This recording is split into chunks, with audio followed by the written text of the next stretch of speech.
Welcome back. Aganagaan deebitan, aganagaan dhuftan. Kun podcastii Ilma Hormaati.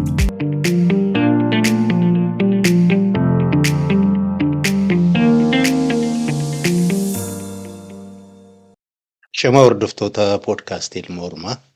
Kam ooltan, kam bultan, kam jirtu, jajjabaattu.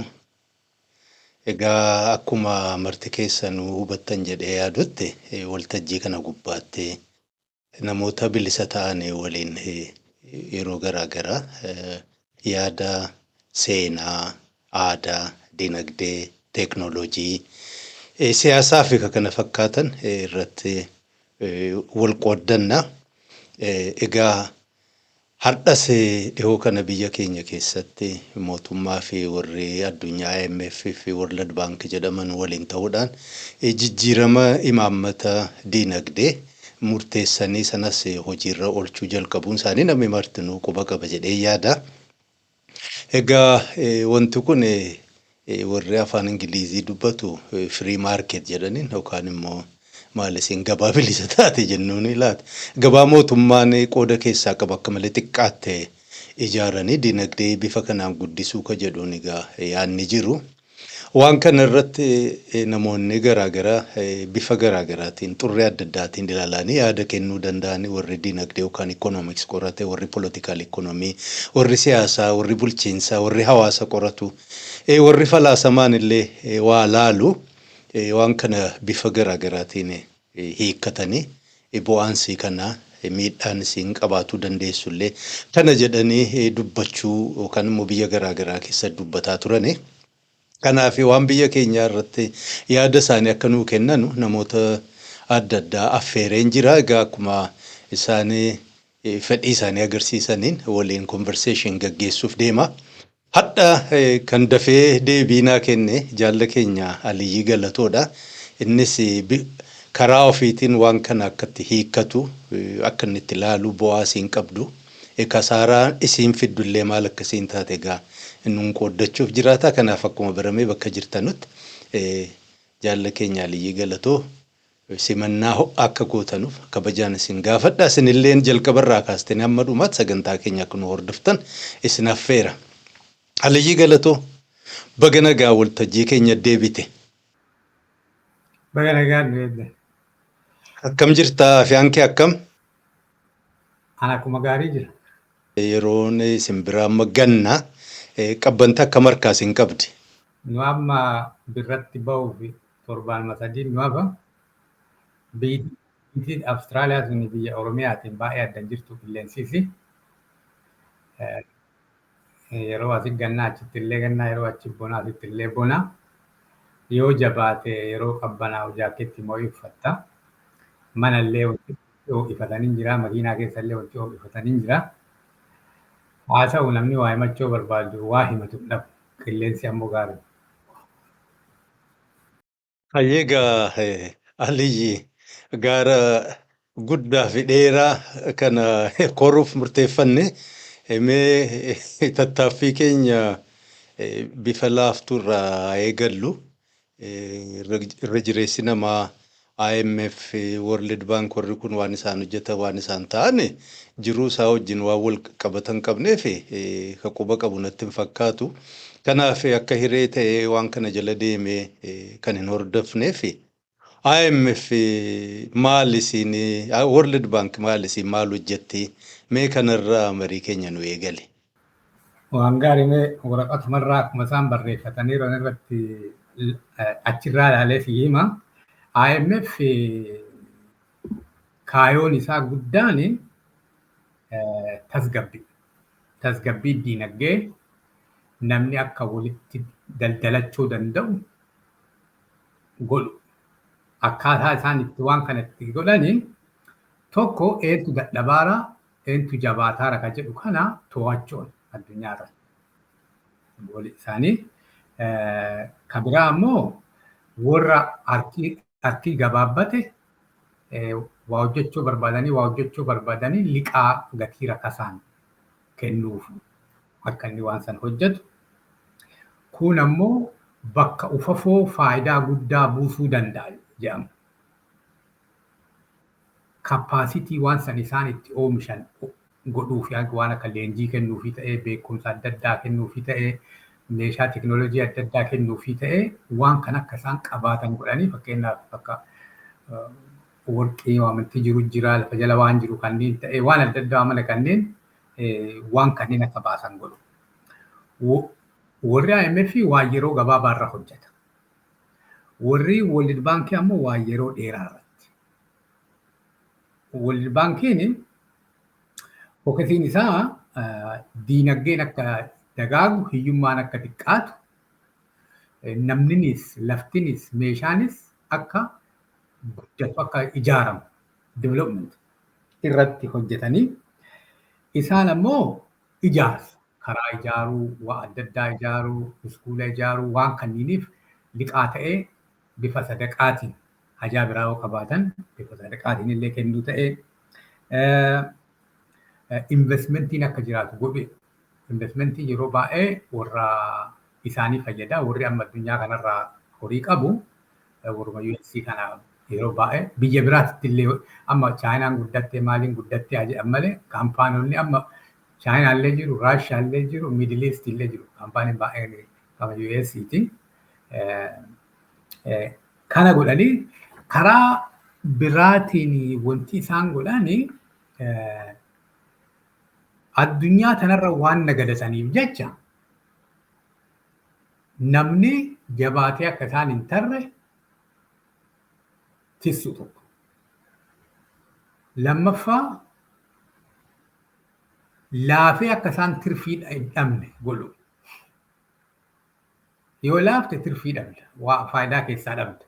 Kanaaf maal godhan isaanii akka waa nagadattu akkuma kunoo horii boojjii jala jissanii aana irraa ilmanii gaa argitee waan akkasiiti wanno konseptichiin isaa waa sii kennan wanti isaan sii kennan sun baay'ee sin guddisu. Maaliif akkaatammaa isaa waan san si kennanuu halduree hedduu waan qabuuf jecha yoo jabaattee beettee nama beekumsa qabu hojjetameet irra aante malee si caalaa warra kennu san fayyada wannichi. So kana fakkaataa jarri hojii isaanii diinagdeen addunyaa kontroolii godhu. Isaa kan ammoo duuba kan jiru mootummaa warra abbaa qabeenyaati. Warra US'tti duuba jira. Isaan yeroo baay'ee waan gatii guddaa baasuu danda'u gatii diqqaan bituu danda'u. Yeroo ati rakkattee birrii 10 gurguruu barbaaddu waan birrii 100 baasu birrii 20 sii kennaniiti sirraa bitan. Deebanii si'umatu birrii 100 irraa bita deebee waggaa 2-3 booda.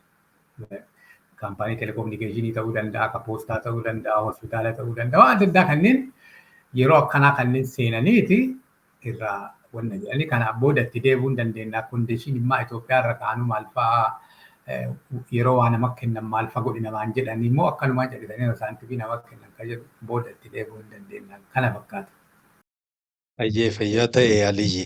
Egaa warri kun maallaqa akkasii namaa kennan kana yookaan ergisan kana liqeessan eessaa fidanii ofumaaf oomishamu akkam dubbiin?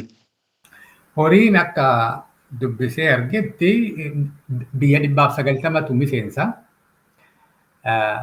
Biyyittii kunniin martuu qooda qabanii. Itoophiyaan illee wanti kun yeroo jalqabamu miseensa taate akka waraqaa tokkorra jedhutti muddee 27-1945 miseensa taate. Maqamaan miseensa malee qoonni si'umaa guddaan turre yeroon amma Itoophiyaan xiqqoo wayyooftee qooda si irraa fudhatte bara 2000 irraa jalqabeetti. Dhiyooma tana jechuun waggaa 24 dura sochiin guddaa wanta ta'e garuu sochiin bara 2000 irraa jalqabee biyyattiin guddataa jirti maalii jedhanii horiilee guddaa kennanii fi gargaarsa guddaa godhaaf turan sunillee bara 2019 irraa akka malee gad deebi'e.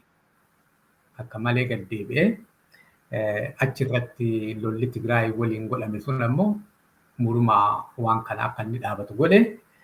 Kun ammoo dhiibbaa hedduu Itoophiyaa irratti uume doolaara dhabuu ta'ee wanti biyya keessa oomishan bakka guddachuu dhabuu ta'ee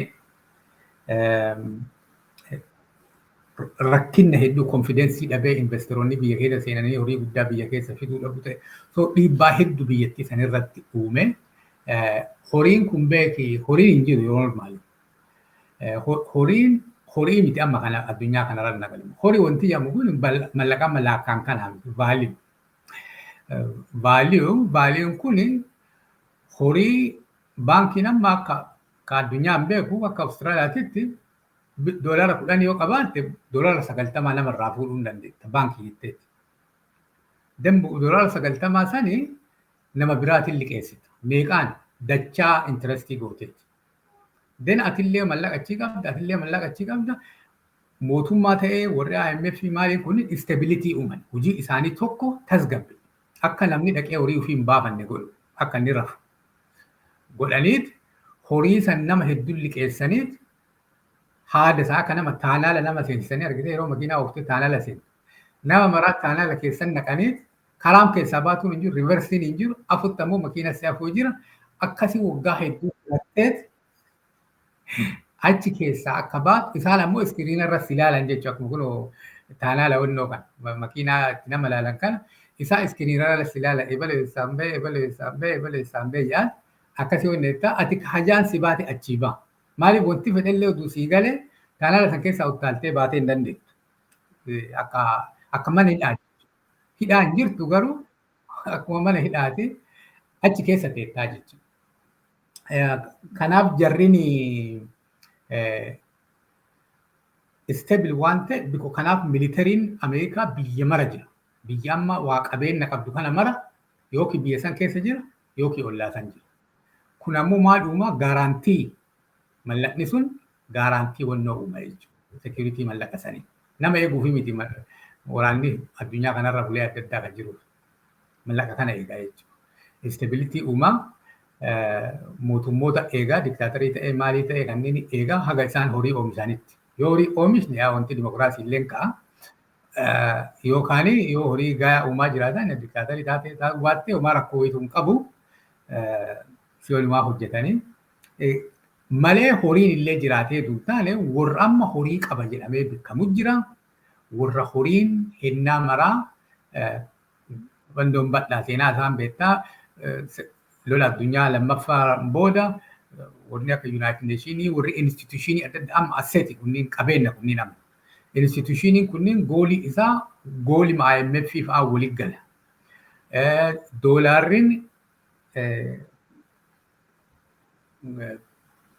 gaaziin maaliin kunniin doolaara Ameerikaatiin akka bitamu jedhanii agriimentiin sunniin amma asseeti. So asseetii kanniintu isa gurgurata jarri. Intellectual property qabeenya akkasii amma qabeenya waan fiizikaalii akka harree akka fardaa akka manaatillee akka biyya akka Afrikaati. Amma biyya guddatte kana warri biyya guddate kuni meeshaa akkasii caalaa intellectual property gurgura. Maqaa ofii gurgura. Stabilitii uumaarra jedhanii itti gaafatamummaa gurguranii bareedina gurguranii wanti martuun gurgurama jechuudha. Kana horii isaanii qabeenyi guddaan. Kanaaf nama maraa IMF callaa miti aktariin biyya adda addaa keessa bahu ta'ee joornaalistiin biyya adda addaa bahu ta'ee somehow nama sisteema san keessa fituu danda'u ta'u. Even biyyuma guddatte kanatti dimokiraasii malee warra waan sana wanna jechuu danda'u callaqa. Horiillee guddaa oomishuu danda'u. Bulee aangoo adda addaallee seenuu danda'u. Kun rakkoo guddaa itti uuma. Maashinii guddaa jira siin jechuun biyya guddatte kan. Silaa uummanni averejii arguu iyyuu hin danda'u. Waan sanniin waan amma deemu kanneen arguu hin danda'u. Akkasitti abbaa barbaadan hiyyeessa godhan, abbaa barbaadan dureessa godhan, abbaa barbaadan nama gaarii godhan, abbaa barbaadan seexana godhan. Gaafate. Hayyee barakaa argadhu Aliyyi. Egaa farankaa kana silaa warri kun akka warri arrabaa jiru ahlal khayrii miti sadaqaa nama kennuutti hin jirani. Innaa waan kana liqaa biyyoota garaagaraaf kennanu akkanumaan kunooti liqaan gaafa waa argattan nu deebistan jedhamoo haal duree wayii jala kaa'anii waan kana guutaa jedhanii dirqaniin. Isarraa haasa'uu hin dandeenye kondishiin haal duree isaan kaan maal fa'aa kan jedhu isarraa ilaaltee haal dureen sun ammoo akkamitti biyyattii san fayyaduu danda'a akkamitti miidhuu danda'a kan jedhu illee irraa ilaaluu hin dandeenya jechuudha. Tokko wanti kaayaniirani tokko economic reformidha jechuun dinagdee biyya sanii akkamitti akka wayyeessan.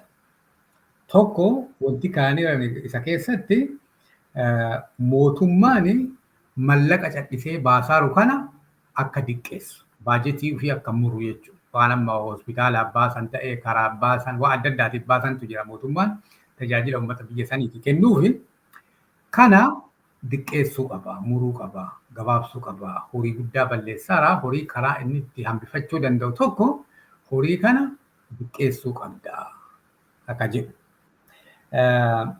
Kan lammaffaa immoo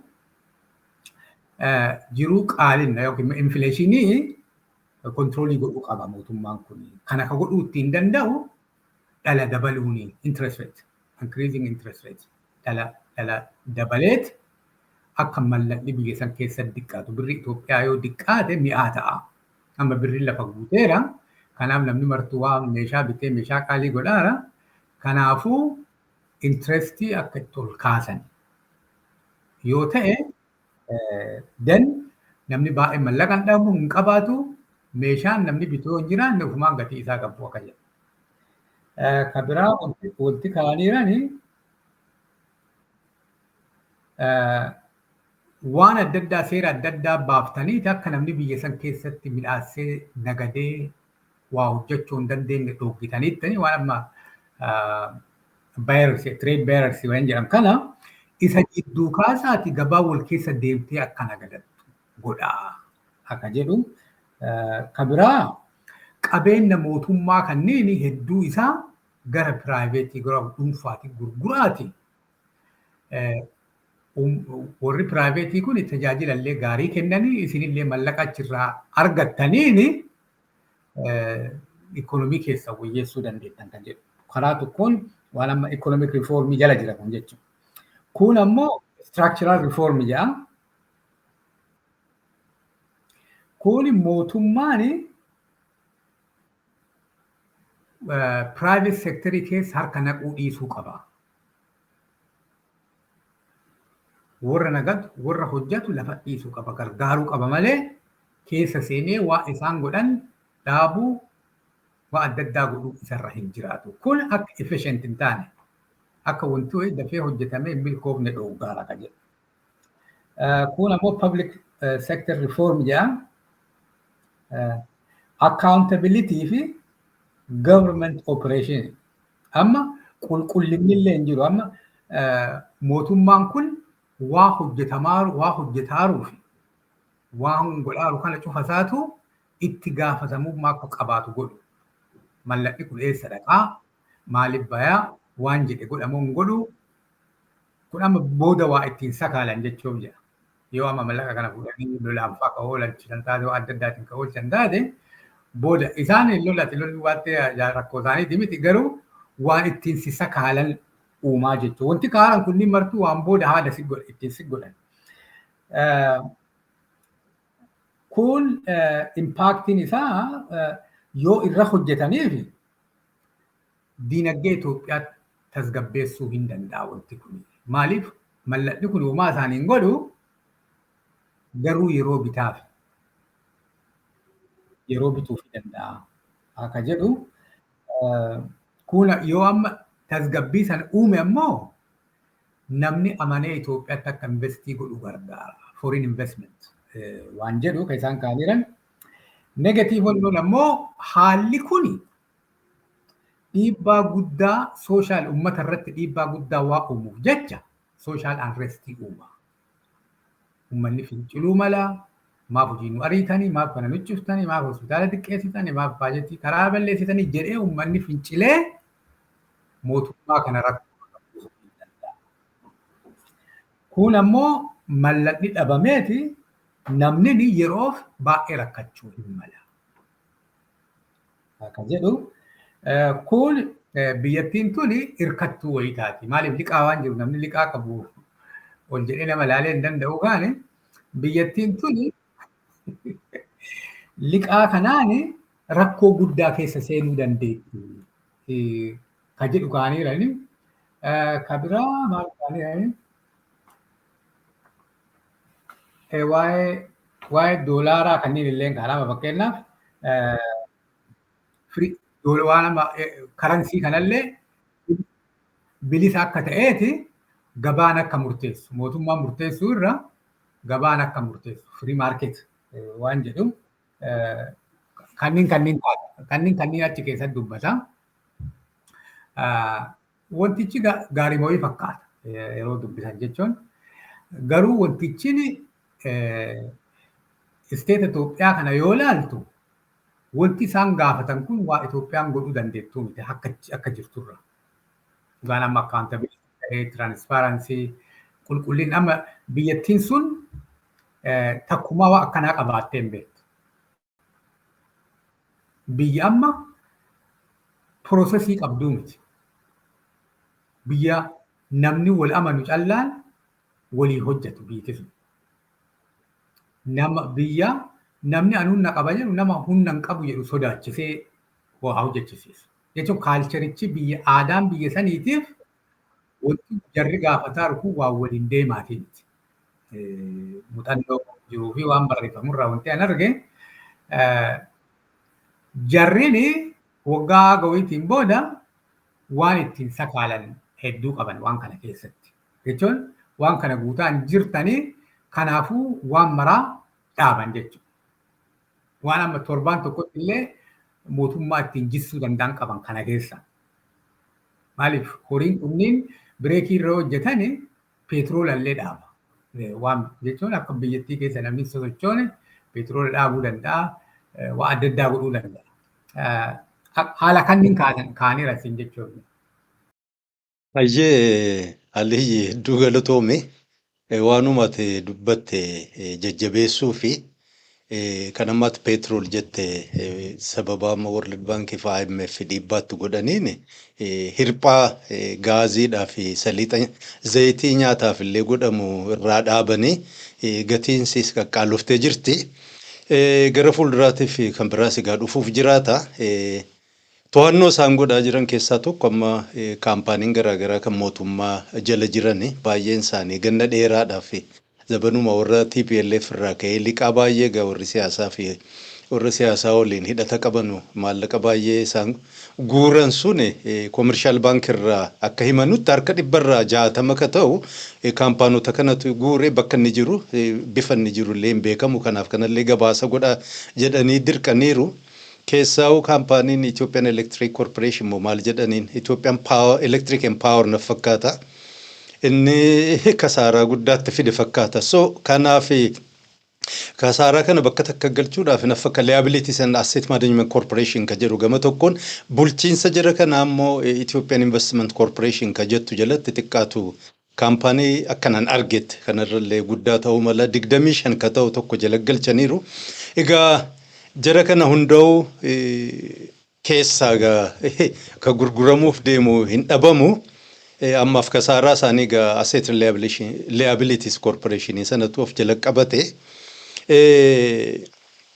Egaa haal duree ajaja kana hunda fudhatanii jala buluun kun ka biraawaaf egaa jarattiin kun galmee National Bank of Ethiopia kana halkanii guyyaallee nu agarsiisaa jedhanii to'atuun isaanii oolu biyya baay'eettis godhaa turani. Cinqii kana haal duree kana hunda fudhatanii ajajaa nama jala buluu maaltu fide bu'aan isaa maali? Mee kanarraa akka ati hiikkatte nuun qoddadhu fayyaa ta'e. Wanti mootummaa Itoophiyaa mallaquma argachuu goolii isaa ammoo. Mallaqa yoo arganne rakkoo amma haasamu kanaa olii itti dhalata. Mallaqni waan fedhanuu godhanii nama fedhanuu jijjiiranii waan fedhanuu ijaaranii mallaqa argachuu goolii isaanii. Isaan itti milkaaniiranii rakkichin akkuma nama minimum paymentii kafaluuti jiru Itoophiyaa. Akkuma credit card liqaa fudhattee kaatee minimum paymentii waggaa 30 illee dhumanne tokko argite waan akkasiiti jiruun Itoophiyaa. Dileema godhaaran malee jigiinsa. furaan jiran gara furmaataatii miti ka deemaara. Gara waan kana tursiisiisitti deemaara.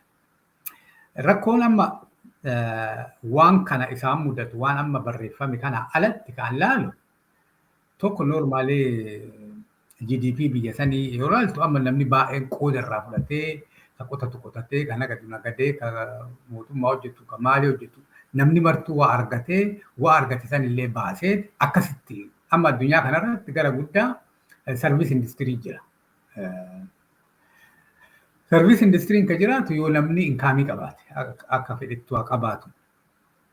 Biyyatti sun ka duraa namni baay'een naannoo lolaa jira.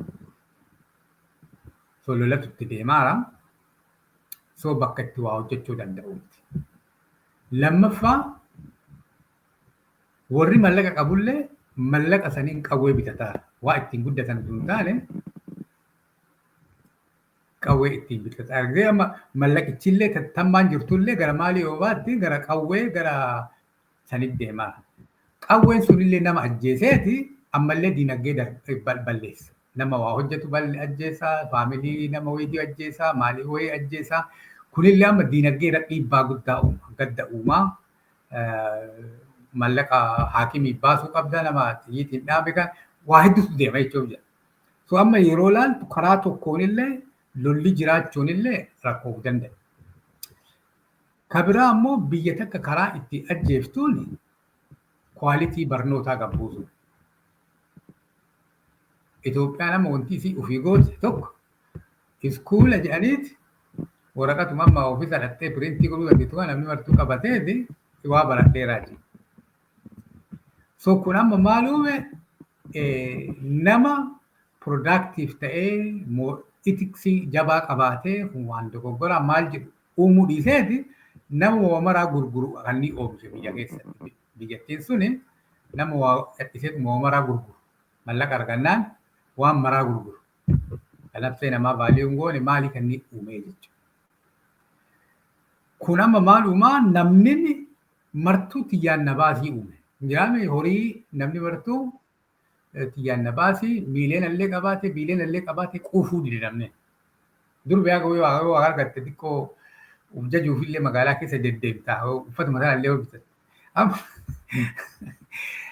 Amma namni soo giriidii jechuun namni baay'ee wannoo ta'e jechuun amma ikoonomik ispiriitii ajjeesuu irraa siin jedhaa. Amma namni luqunuun kunillee maal uuma akka raadikaalii namni horii argachuu waallee gurguree gubboollee kennee namallee ajjeesisiisee waa adda addaa waan silaa diinagdee hin gabbisne godhu kana biheeviyerii san uuma envaayiroomentii akkasii uuma. Ka biraa ammoo Itoophiyaan tun karaa fakkeessumaan jiraatti durumarraa jiru. Amma namni martuu akka nama waa dalagaaruu ta'u malee waa dalaguu miti amma wanti biyya sanii. Faashiniin biyya sanii nama akka nama waa dalagaaruu wayii ta'uu calla malee waa dalaguu miti. Haa biyyatti guddatte kanniinitti akka nama waa dalagaa taate si kolfa namni waa dalaguu qabda. Hojii martuu kabajaa qaba. Waa dalaguu qabda. Fakkeessuun kunillee just catching up with them. Bara Ingildaa waan biraa jirani, bara namaan biraa jirani. Amma maal uumaa kun ammoo akka namni wali amanne integritiin akka hin jiraanne amma tokko economic developmentiif trust is very important, integrity is very important.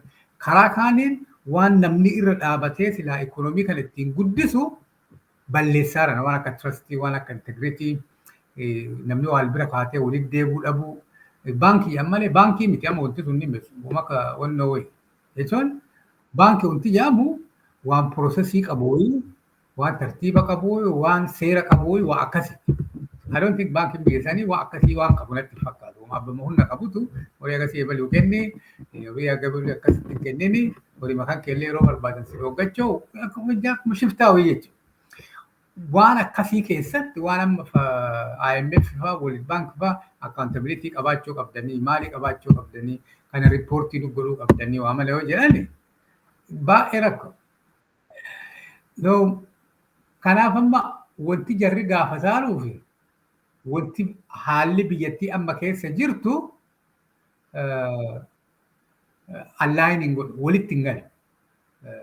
Kanaaf yoo beekanii irra hojjetaniif san opportunity maal godhaa credibility uumaa biyyattiittuun mallaqa fudhatte kana haga miidhamtu miidhamtee namni haga miidhamu miidhamee biyyattii karaa deebisuu irratti maal biyyattiittu karaa deebuuf tokkoffaa warra wal lolaaraniin kana karaa nagaatiin haasayaan rakkoo biyyattii rakkoo lolaa furu rakkoo dinagdee furuuf tokko guddaan biyyittii lolarraa gara nagaa akka deebitu haala mijeessu. Sun haga mijoofnetti dinagdee dhiibbaa guddaa itti uuma. Kun ammoo dhugamaan fakkeessuu dhiisanii mallaqa argatan kana qajeelumatti yeroo bitataniif waa hojjechuu irratti waan guddisu qonna ta'ee waan adda addaa waan dafee biyyattiin betta biyya udurra hojjetanii daftee guddachuu dandeettu. Akkuma Saawus Kooriyaa fa'aa akkuma biyya kaawwanii waggaa 10 keessatti taatu. Namallee gayaa qabdi. Namoota waa beekanillee hedduu qabdi biyyattiin sun aadichatu dhooggeera malee namallee hedduu qabdi. Lafallee gaarii qabdi. Ji'oogiraafikaalillee bakka gaarii jirti. Lakkoofsiisiillee hagana guddaa ta'uun kun advaanteejii guddaa Afrikaa keessaa lammaffaa ta'uun waa hedduu waan qabdu qabdi. Wanti isiin hin qabne faawundeeshinii hin qabne. Argitee integriitii hin qabdu akkuma biyyaa jettu. Because biyya kijibaati. Seenaa kijibaa barsiisaa baati. Wanti jiru hedduu isaa kijiba. Isaa kana karaa deebisanii piroosesii uumanii ama biyya guddatte kana biyya keenya kan inni ofii soo barbaaddee hojjette. Maaltu akka ta'u already hin beekta. Itoophiyaa beekuu hin dandeettu. Namni hojii hin seenu, ka seenes sin dubbisu, si dubbisuufillee waa sirraa fudhachuu qaba. Sababa hin taane si kima. So amma bakka sarviisiin hin jirretti ikoonomiin hin guddatu. So sarviisii maa jijjiiruuf kaalchariin jijjiiramuu qaba. Kaalchariin biyya sanii. Maaliif biyya sanii beektaa maqaa waa nyaatanii. Biyya guddatte kana hojii waa nyaatan. Biyya amma sanniitti ammoo maqaa waa nyaatan. Kanaaf namni amma Afrikaa hedduun doktor naan jedhi finya raasatti illee barzidee irratti illee doktor naan jedhi injiinar naan jedhi sheekii abalu paasteree balu naan jedhi finya. Maaliif isiin waa nyaata namni Afrikaa sun. Kanaaf maqaa san baatee deema. Huleema marattu. Ama biyya guddatte kanneenitti maqaa san qabatanii hin deemu. Ama raasatti nama faranjii kanneen doktoroo jetteen an bakka hojii hin jiru siin jedha. Because maqaan suni maqaa hojiiti. Biyya keenyatti ammoo namni jabaan hin ta'a biyya keenyatti. Namni laafaan namaa ergama. Biyya guddatte nama jabatu ergama namni laafaan hin ta'a. Tajaajilutu ulfinna biyya guddattetti. Biyyan guddannetti ammoo tajaajilamu. Yoo si tajaajilaa jiraatan waan guddaa. Ama biyya amma guddatte kanatti jaalatutu irra jabeenya. Ama biyya amma nurraa dhufne kanatti ammoo jaalatamutu waan jaba. Namni martuuna jaalataa. That's weak. Jechuun aadichi nama waaqeffachuu kun na waaqeffadhaa fedhii na waaqeffadhaa qabaatiitii kun dinagdee waliin hin deemu. Dinagdee waliin hin deemu. Cadhiftee na gabbaraa jetta. Waa argaattu kana gabbaruu ammoo baay'ee si dhiba. Waamuu danda'u illee duutee waan tokko. Kanaaf ati kaalcherii aadaa biyya sanii aadaa kun ammoo namni wanti amma muuxannoo qaburraa an beeku amma Afrikaatti nulli nuu as dhufne kunu mata mataan qabna gara guddaa. Iskuula eebbifamuuf malee waa hojjechuuf hin akka baratu. Yuunivarsiitii eebbifamuuf malee waa hojjechuuf hin akka baratu. Kanaaf namni hooma arge barata. Amma namni asii kun keessattuu warri biyya kanaa waa hojjechuu barbaadu barata. Barnoota ammoo akka piroosesiitiin ilaalan waan akka meeshaa tokkootitti meeshaa waa wayii ittiin godhan malee waan amma ebaluun baratee fi maaliif gootuu miti. So aadaan kunillee baay'ee isaan rakkisa amma waa'ee diinagdee waa mana kanneen. Kun ammoo biyya yoo jedhan waan amma citizenship itti qabaa jechuudha. So biyyattii sun rakkoo san furuu qabdi. Namni yoo akka biyyaatii waliin jiraanne itti fufnee jiraanne jedhamu akka namni martuu keessa jiraachuu danda'u haala mijeessuu qaban. Yookaan biyyattii tun xiyya warri biraa jedhaati warri kun ammoo lakki biyyattii tun xiyyaa mijaa'aati haala akkasii keessatti dinagdee godhuu hin dandeettu. Maaliif kanaaf waan sanillee satilii godhuu qaban. Waan amma citizenshipii jechuudha. Politikaalii waan citizenshipii satilii godhuu qabanii. Kun warra amma namni baay'een biyya sanii yaa hedduutu jira kan qabeenya qabu. Kan deebi'ee biyya waa dalaguu danda'u. Sarviisiin hin jiru, piroosesiin hin jiru. Namni biyya laqaati dallanaa deebi'e amma yeroo baay'ee. Biiroo ta'uu seentee wama tokkitti baafachuuf guyyaa sadii afur si deebisan. Namni ammoo biyya kanatti waan biraa barateera seenee ofiisu takka sarviisii sii kennanii baata hin jiru. Horii hedduutu kan maal nama biyya sanii irraa bahe. Sila IMF iyyuu isaan hin barbaachisu. Biliyoona 3 kana namnummaan biyya haga IMF kadhatan nama biyya saniitiif haala mijeessanii akka namni biyya saniitti investii godhee waa hojjetee faabrikaa banee waa adda addaa hojjetee iskuula banee hospitaala banee hojjechuu danda'u haala mijeessanii. Namni kun aadaa biyya sanii beeka nama biyya saniitti gammachuu qabaata hojii nama hedduu uuma. Wanti doolaara qajeelaa biyya alaatii galchuu danda'a. Kana mara godhuu hin danda'an uummatuma biyya sanii waliin. So rakkoon dinagdee kan furamuu danda'u rakkoon poolitikaa yoo furamu. Rakkoon poolitikaa kan furamnetti rakkoon dinagdee haga wayyataa ka'a rakkootti deebi'u isaa kanaaf ni jechuudha. Galatoome Aliyyi hedduu waan gaarii dubbatte. Fakkeenyaatti kaaste keessaa warra amma South Korea fi walumaa galattuu South East Asia yookaan Asian Tiger warra jedhaman guddachuu isaanii kaasteetta. Akkan dhaga'etti guddina isaaniitii fi waan garii gargaariin jira isa keessaa tokko aadaa isaaniiti. Aadaa hojiif isaan qaban, aadaa kabajaaf ulfina walii kennanu. Sana gubbaatti immoo haalli addunyaa yeroo sana akka malee ka gargaare na fakkaata. Gama tokkoon warri kooministiin babal'achaa waan tureef sana ofirraa ittisuudhaaf warri kun waanuma danda'ameen hunda isa gargaaraa turani. Irra caalaa immoo sababuma dinagdee na fakkaata keessaa 1970 irra kaasee warri kaampaniin gurguddaa Jaappaan ka jiru haa ta'u Ameerikaa fi Awurooppaa warri turani guddataa dhufanii humni gatiin humnaa rakasa barbaaduun isaan dirqamanii yeroo kana isaanii outsourcing fi offshoring jalqabanii gara South East Asia sana Singapore kana Thailand kana Malaysia kana fakkaatutti South Korea kan isaan godaadanii achitti manufacturing jalqabanii Chaayinaanis yeroo kana kan isin balbaloo fi bantee abshiran nuti taanee jirra isin fakkaanna jettee sobdeeni akka jiru buqqaanii akka isaan achi godaanan sanarra gargaaramanii akka guddatan manufacturing isaan gargaare. Har amma immoo barreetti jirru jijjiiramaa jira akkuma beeknu manufacturing warri faranjii deebisanii biyya ofiitti offshoring hafi amma inshoring maarreeshoring jedhanii jijjiiranaa jiranii. Kana isaan gargaare tokko erga amma COVID sanannaa supply chain dhibee ta'uu argane wanni kun harka namaa jirraa kana keessaa bahuu qabna. Inni lammaffaa teknooloojiin guddate kunoo industrial robot baay'ee waan jiraniif biyyuma ofiitti oomishuun laafaa ta'a jedhanii yaadaa jiranii already jalqabaniiru bakka garii irratti.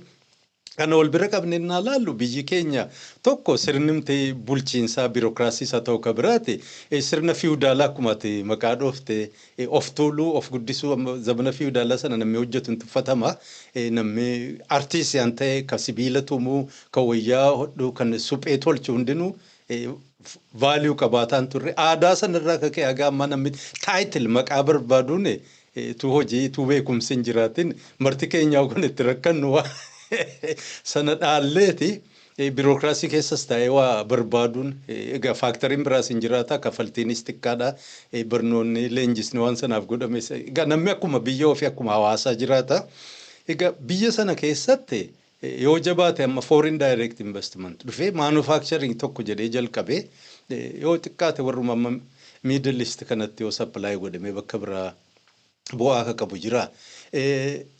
irra jireessi ammaaf hin dhufan jedhee kana nan shakku already akka mul'ataa jirutti financial sector electricity kana dhufanii chirichaarutti seenuu bishaan gurguruu lafa fudhachuudha.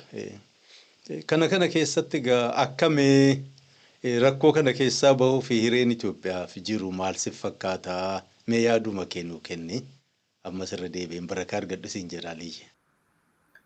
Biyyattiin sun baay'ee hiree guddaa qabdi. Amma liitiracheerii adda addaa waa'ee amma maaltu dhufaa jettee faranjiin barreessitu kanneen hagawii dubbisaa ture yeroo amma iskuula isaanii kan waa'ee amma maqaan dha'u bakka isaanitti yeroo barataa ture amma Eeshiyaan seencherii keessa jira. Amma kan itti aanu Afrikaan seencherii. So population illee kaayan amma isaan wanti isaan irraa ilaalan nama ilaalan yeroo baay'ee. Amma namni biyya Afrikaatiyyuu miti faranjiin lakkoofsi baay'ee xiqqaataa deema. Wanni waraqaa adda addaa dubbise irratti. Biyya akka amma UK fa'a, akka Ameerikaa fa'a, akka Austraaliyaa kanneenitti nama gurraachaaf musliima argita. By 2050, half ol. Maaliif wanti isaa irraa ilaalanii? Dhiifama Aliyyiisitu dubbii afaanii qaba. Waanumatti jette jabeessuu fi warri faranjii amma teekinooloojiin guguddate kun dhibee keenya waliin asuma nuyi warra rakkisuu dachiirra nu dhiisanii isaan gara harshii pilaaneetii biraatti ol godaanuuf kan qophaa'aa jiran hin fakkaatu akka jetta. No, there is waa hedduutu deemaa ramna. Wanti deemaa jiru tokko aadaa waggaa 1000 deemaa turetu badaarama. Duri institushiniin akka meereejii fa'a ijoollee hedduu qabaachuun sababni ati ijoollee qabaattuuf kunneen baay'ee walitti dhaqama. Amma institushiniin meereejii kun baay'ee du'aa deemaa. Yaaliif waa hedduu wanti kontribiutii godheera. Dubartiin mallaqa argachuu irraa jalqabee jechuudha. Tokko sanii wanti adda addaa hedduutu jira. Gaamma keessan seenu tokko faamilii istiraakchariin eroodid baay'ee badaa deeme. Amma yoo Awustiraaliyaa fudhatte namni haatiniif abbaan bira teettee guddisaantu piresentii 38 jala. 38. Kuuwwan yookiin haadha guddisaa, yookiin abbaa guddisaa, yookiin adaada guddisaa, yookiin akka'u guddisaa, yookiin foorster keerii guddisaa. Namni kunniin akka haatiniif abbaa yeroo bira jirtuuf itti miti guddatu. So yaada biraatiin guddata jechuudha. Waa'ee rileeshnshiippii irra. Because deemee wanti kunniin rileeshnshiippiitti irratti dhaaqabaa. Wanti amma addunyaa waliin dhaalu kun hedduun isaa ka faamilii irraa dhufe. Bakka biraa irraa waan dhufeeru sitti hin fakkaateen.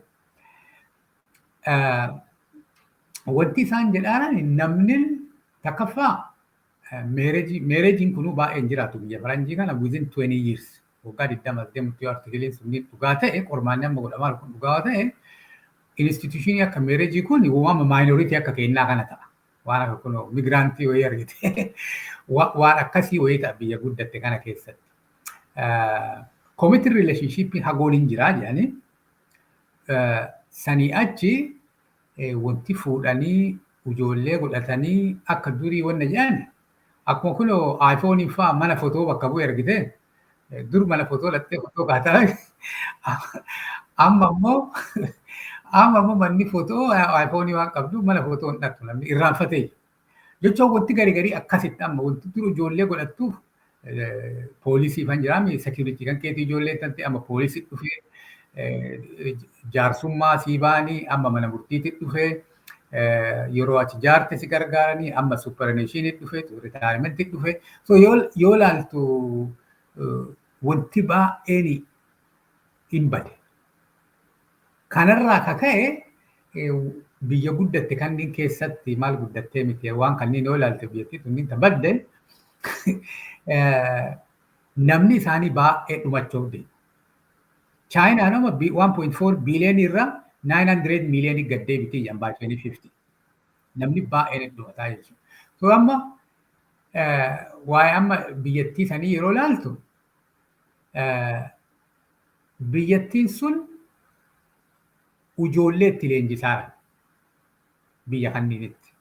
Amma ijoolleen teenna Oromoo miti. They are global citizen. Nuti Oromoo jedhee bira taa'aara malee wama takka waa Oromoo wayituu hin qabdu hedduun isaanii. Ijoollee tana itti mul'isaniit ijoolleen amma ijoollee akka teennaa sanatu ufafoo Piraayim Ministeera Itoophiyaa godhuuf yaada qabdi faranjiin. Ka haardweeriin Oromoo ka sooftiweeriin ammoo faranjiin.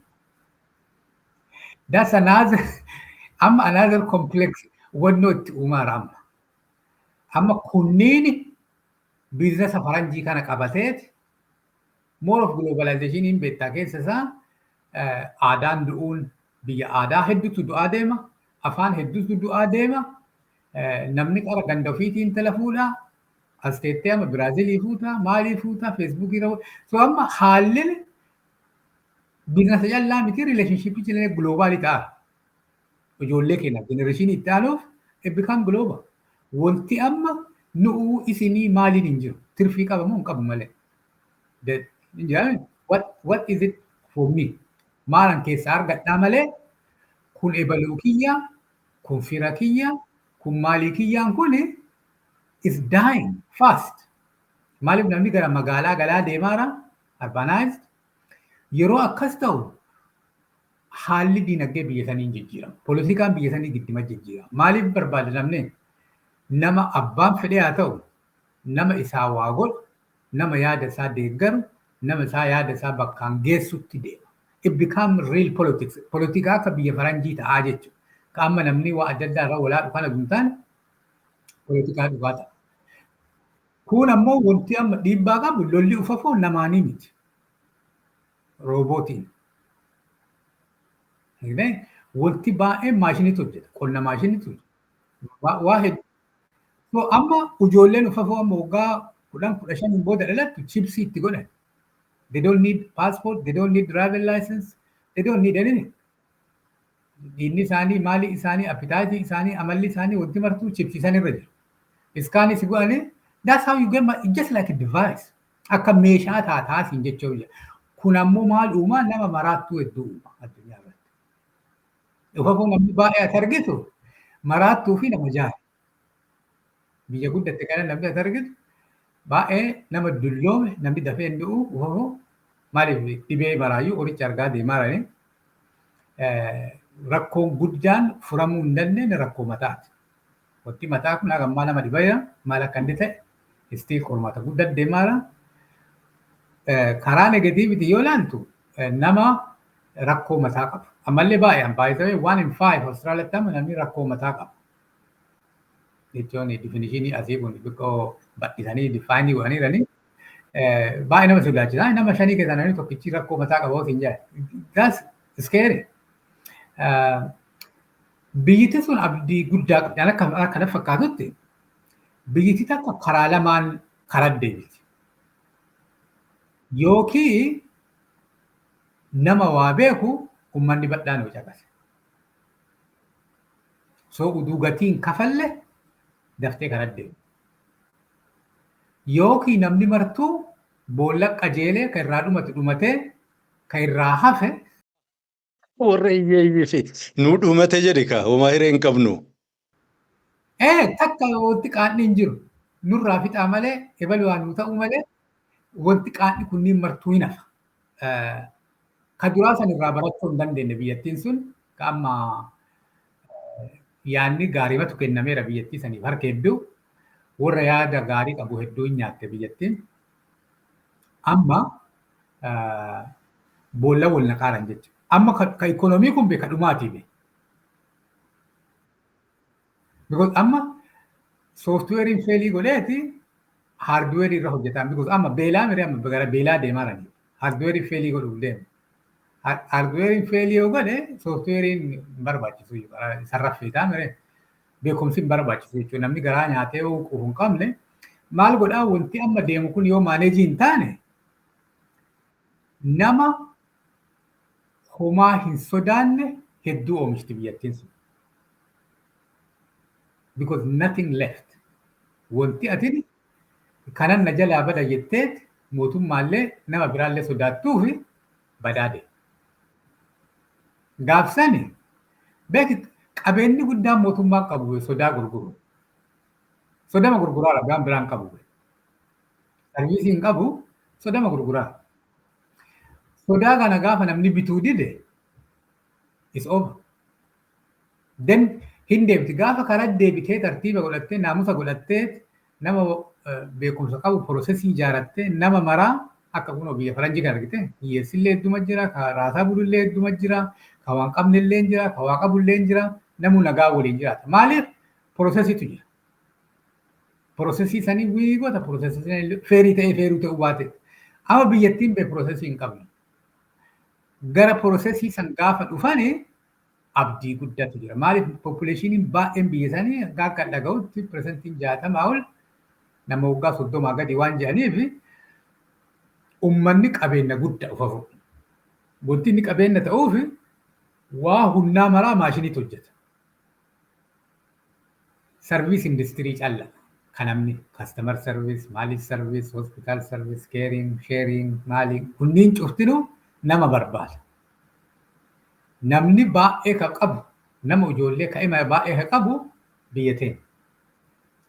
Kanaaf atiin amma namni martuu bee waliifatelle dadhabelle lola kana oofee arraba kana oofee waan silaa isa cabsu maraa oofe namni.